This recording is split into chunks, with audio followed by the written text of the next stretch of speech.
senhoras e senhores senadores e senadoras, agradeço especialmente ao senador Paulo Paim, que lutou para que uma mulher tivesse lugar à mesa, ainda que com tempo reduzido.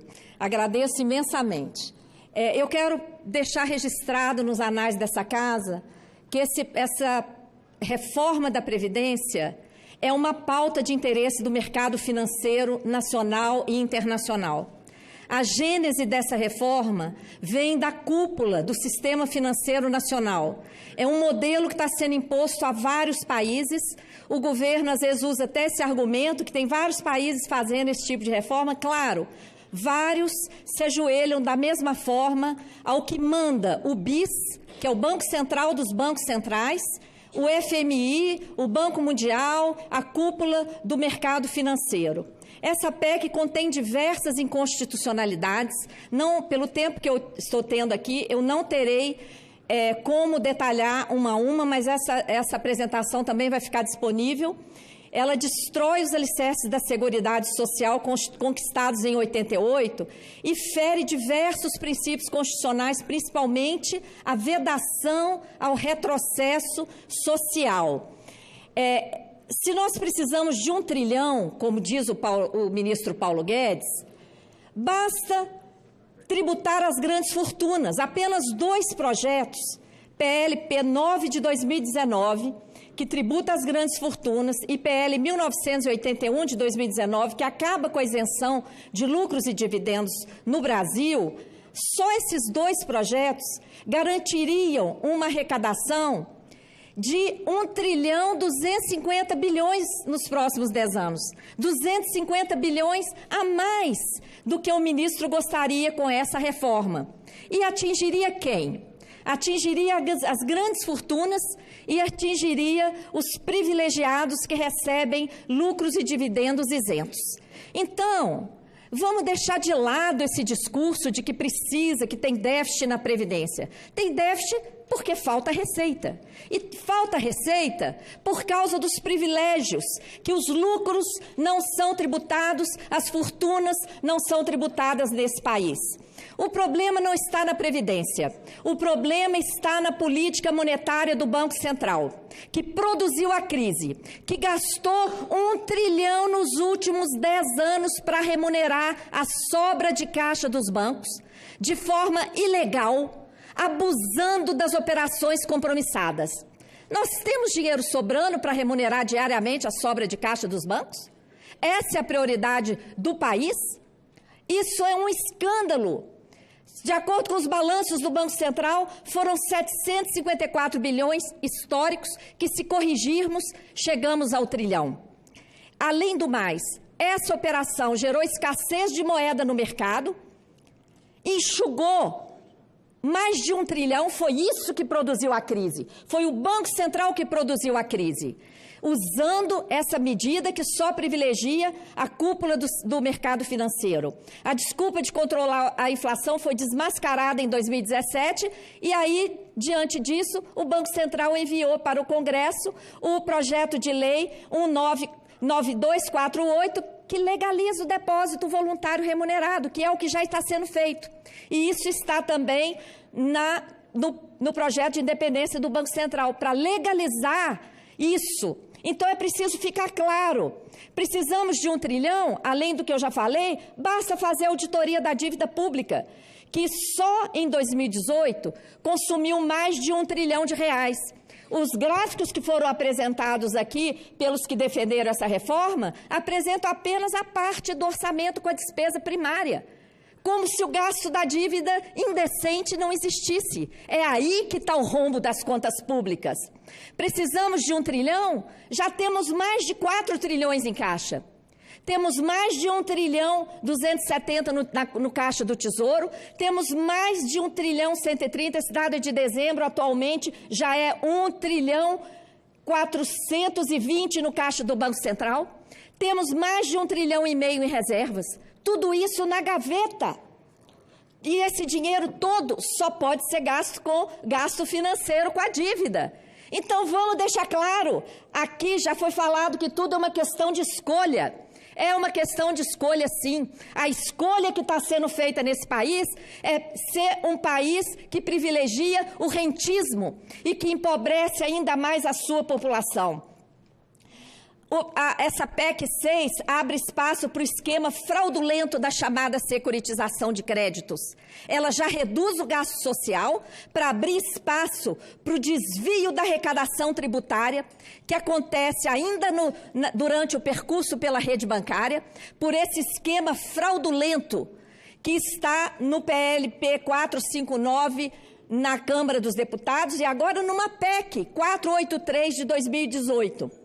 Quem fala em déficit nunca leu o que está escrito no artigo 195 da Constituição Federal, que diz que a Seguridade será financiada pelo conjunto das contribuições sociais e pelo orçamento público, orçamento fiscal. Então, desde a Constituição até 2015, inclusive, as contribuições foram mais do que suficientes para financiar a Seguridade Social. A partir de 2016, o orçamento teve que inteirar. Isso não é déficit, está previsto no artigo 195 da Constituição. Tivemos uma sobra de trilhões. E para onde foi esse dinheiro? Não fizeram essas reservas. O déficit não está na Previdência nem na Seguridade Social. O déficit está e sempre esteve no Banco Central. E eu agradeço pela oportunidade de falar, porque até agora esse ponto não tinha sido tocado.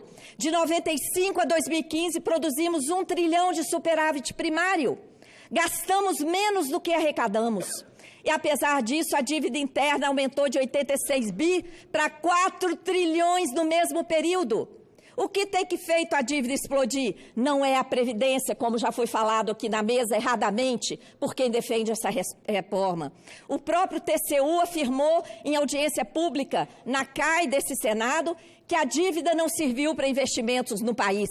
A dívida tem servido para transferir recursos para o sistema financeiro cada vez mais, através da remuneração da sobra de caixa dos bancos, através dos escandalosos contratos de swap cambial, através da contabilização inconstitucional de juro como se fosse amortização, através do pagamento do maior juro do planeta.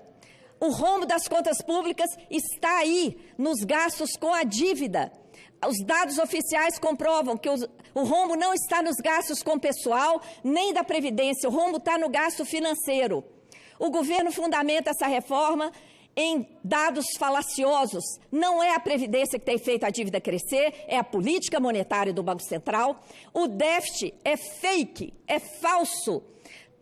Privilegiados nesse país são bancos e não servidores públicos, que fizeram concurso difícil, pagam sobre o bruto, não tem fundo de garantia, continua pagando sobre o bruto depois de aposentados, pensionistas também pagam sobre o bruto. Cadê o privilégio? Privilegiados são os banqueiros e grandes empresários isentos de imposto de renda sobre lucros bilionários. Tabela que está lá na página da Secretaria da Receita Federal mostra que quem ganha acima de 320 salários mínimos por mês, acima de 320 mil por mês, não paga imposto de renda, porque tudo é lucro distribuído. A taxa de envelhecimento da população, usada por quem defende essa reforma, subestima a população de jovens e adultos, conforme estudo brilhante da estudiosa Denise Gentil. Os desvios históricos da Previdência deixam de ser computados. São vários estudos, inclusive um estudo do IPEA, órgão governamental, que diz que os saldos apropriados pela União entre 1966 e 99, atualizados, daria quase 1 trilhão e 600 bilhões.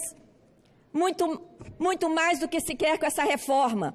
Não foram feitas as reservas, temos renúncias fiscais injustificadas, temos insuficiência de fiscalização e uma legislação perdulária que não pune a apropriação indébita. Para encerrar, essa crise produzida pelo Banco Central, ela jogou a economia na inanição, quebrou as empresas. E aí, empresa quebrada não paga contribuição. Desempregado também não. É aí que está a causa da crise. os juros elevadíssimos, mas essa combinação aí de juros elevadíssimos, de remuneração da sobra de caixa dos bancos, esterilizando mais de R$1 trilhão, os prejuízos abusivos com swap cambial que são transformados em dívida, emissão excessiva de título para formar colchão de liquidez, esse conjunto é um suicídio, como diz o famoso economista Thomas Piketty. A crise só está atingindo os pobres. A miséria extrema, que já havia desaparecido das estatísticas no Brasil, retorna com 13,2 milhões de brasileiros e brasileiras.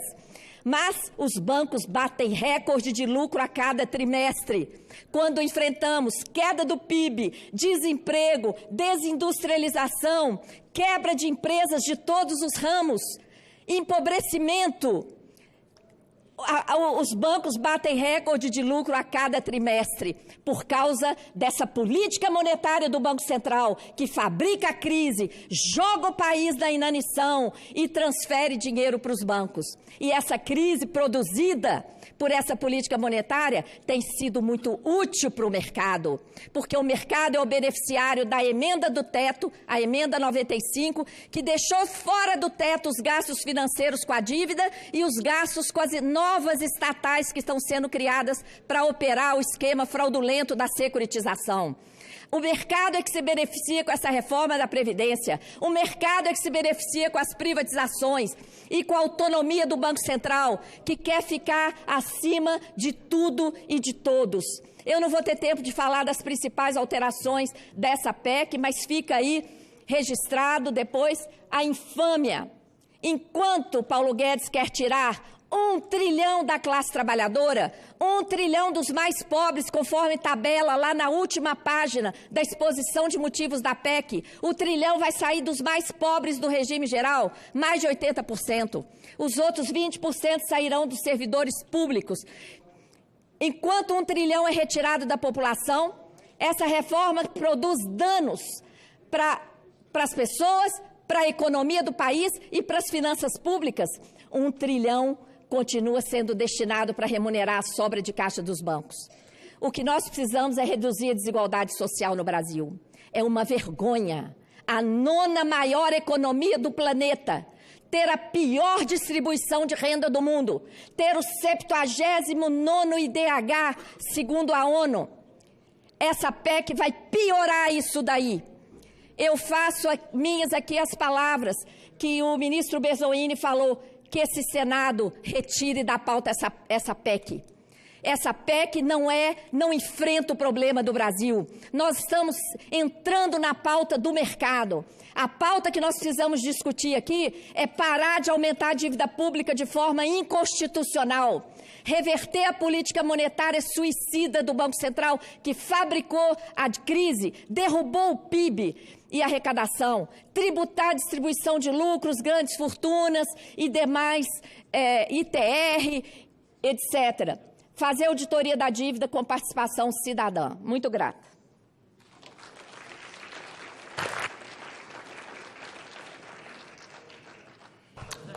Obrigado, doutora Maria Lúcia.